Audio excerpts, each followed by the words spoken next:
Saudara yang saya kasih di dalam Tuhan Yesus Kristus, kita akan bersama-sama membaca dan merenungkan firman Tuhan. Untuk itu mari kita berdoa terlebih dahulu. Ya Bapa, kami hendak membaca dan merenungkan firman-Mu. Tolonglah kami supaya kami dapat memahami apa yang menjadi kehendak dan firman Tuhan. Di dalam Kristus kami berdoa. Amin. Saya akan membacakan Injil Yohanes pasal yang ke-12 ayat yang ke-37 yang berbunyi demikian. Dan meskipun Yesus mengadakan begitu banyak mujizat di depan mata mereka, namun mereka tidak percaya kepadanya. Sesuai yang saya kasihi, banyak orang ingin mengalami mujizat karena mereka berpikir bahwa kalau terjadi mujizat di dalam kehidupannya, maka ia akan menjadi semakin percaya. Atau kalau mujizat itu terjadi pada orang tertentu, pada orang lain yang barangkali selama ini tidak percaya kepada Tuhan, setelah mengalami mujizat akan menjadi percaya kepada Tuhan. Sesuai yang saya kasihi, sungguh sangat menarik karena kesaksian Injil Yohanes yang kita baca pada hari ini justru mengatakan hal yang sebaliknya.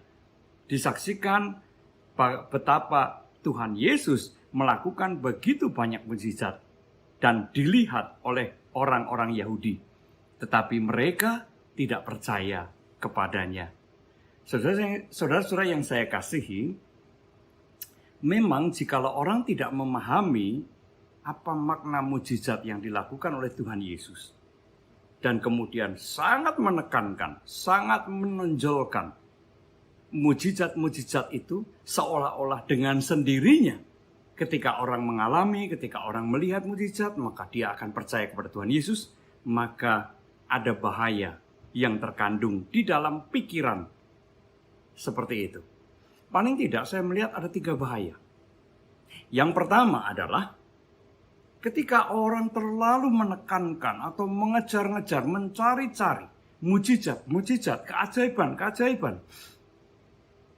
maka disadari atau tidak, ia kemudian akan meremehkan yang namanya peristiwa-peristiwa biasa yang terjadi di dalam hidup kesehariannya. Lalu, terutama kalau orang ini sedang berada dalam pergumulan, menanti-nantikan mujizat itu datang dan ternyata apa yang dinanti-nantikan, apa yang diharap-harapkan tidak terjadi, ia akan menjadi kecewa. Ia akan beranggapan bahwa Allah tidak peduli, Allah tidak bekerja di dalam dirinya, di dalam kehidupannya. Benarkah demikian? Tentu saja tidak. Allah senantiasa bekerja.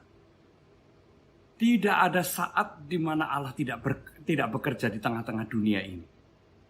Allah bekerja melalui berbagai macam peristiwa, termasuk juga di dalam peristiwa-peristiwa yang nampaknya biasa saja.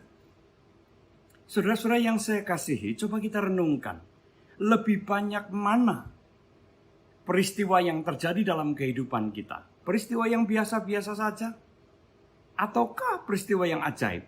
Saya sangat yakin kita semua sepakat untuk mengatakan bahwa lebih banyak peristiwa-peristiwa yang kita pandang sebagai hal yang biasa saja. Tidak ada ajaibnya, tidak luar biasa. Tetapi justru disitulah Allah bekerja. Allah menyatakan kehendaknya. Allah menyatakan karya dan kasih-Nya. Sehingga dengan demikian ketika kita hanya mencari dan mengharap-harapkan mujizat, kemudian kita mengabaikan bahwa Allah terus bekerja di dalam kehidupan kita. Di dalam tiap hari kehidupan kita. Itu bahaya yang pertama. Bahaya yang kedua, sesuai yang saya kasihi, orang yang sangat menekankan mujizat. Sebenarnya itu merupakan cerminan atau manifestasi dari cara hidup, sikap hidup, maupun juga cara berpikir yang serba instan. Maunya serba cepat. Kalau ada pergumulan, cepat selesai. Kalau sakit, cepat sembuh.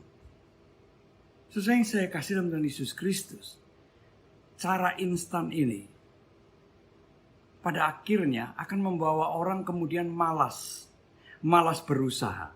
Hanya menantikan pertolongan yang bersifat segera. Apakah Allah menghendaki kita menjadi orang-orang yang malas? Tentu tidak. Nah, itu bahaya yang kedua. Bahaya yang ketiga, yang juga seringkali tidak kita sadari adalah ketika kita mengejar-ngejar dan mengharap-harapkan terjadinya mujizat, maka sebenarnya yang sedang kita cari adalah mujizat Tuhan, bukan Tuhannya. Sama seperti orang yang mengejar-ngejar berkat Tuhan, tetapi ia sebenarnya tidak mengejar Tuhan.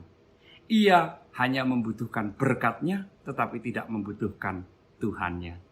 Sesuai yang saya kasihi, di dalam Injil Yohanes, pasal yang ke-6, ayat yang ke-26, Tuhan Yesus menegur orang-orang yang mencari-cari Dia. Saya akan membacakan Injil Yohanes pasal 6 ayat yang ke-26 berbunyi demikian. Yesus menjawab mereka, "Aku berkata kepadamu, sesungguhnya kamu mencari Aku bukan karena kamu telah melihat tanda-tanda, melainkan karena kamu telah makan roti itu dan kamu kenyang." Kata-kata ini diucapkan oleh Tuhan Yesus setelah beberapa saat, mungkin beberapa hari setelah Tuhan Yesus menggandakan roti sehingga bisa dipakai, roti dan ikan sehingga bisa dipakai untuk mencukupi atau mengenyangkan 5.000 orang. Lalu mereka mencari lagi Yesus, dan Yesus tahu yang mereka cari bukan dirinya, tetapi karena mereka sudah makan dan kenyang. Mereka tidak memahami, mereka tidak melihat tanda-tanda. Nah, sesuai yang saya kasih, apa sih yang dimaksudkan dengan tanda?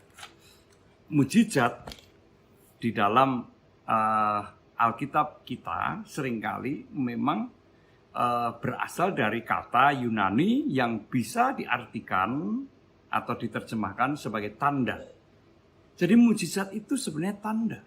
Tanda yang seharusnya mengarahkan orang yang melihat atau mengalami mujizat itu mengarahkan kepada kehendak Allah. Sehingga ketika seseorang itu memahami pekerjaan Tuhan melalui hal-hal yang ajaib, mereka tidak berhenti hanya pada keajaiban saja, tetapi mereka terus melanjutkan mencari apa yang menjadi kehendak Allah. Saya ambil contohnya. Apabila kita sakit berat, bahkan mungkin dokter sudah angkat tangan, tiba-tiba kita sembuh. Suatu mujizat, betul. Kita patut mensyukurinya. Tetapi apakah hanya berhenti sampai di situ? Nah, banyak orang yang berhenti hanya sampai di situ. Tetapi mujizat yang dialaminya itu tidak mengubah apapun dalam kehidupannya. Mungkin ia hanya akan mengatakan bahwa Allah kita luar biasa, Allah kita hebat. Saya sakit berat dan sembuh seketika dengan cara yang ajaib. Titik. Tetapi kalau seseorang memahami bahwa itu adalah tanda-tanda pekerjaan Allah, ia akan mencari, ia akan menggumuli apa yang menjadi kehendak Allah di balik peristiwa ini. Mungkin saja yang dikehendaki oleh Allah adalah bagaimana kita mengubah pola hidup kita menjadi pola hidup yang lebih sehat. Tetapi ketika kita hanya bersorak-sorai Allah kita hebat, Allah kita luar biasa, titik.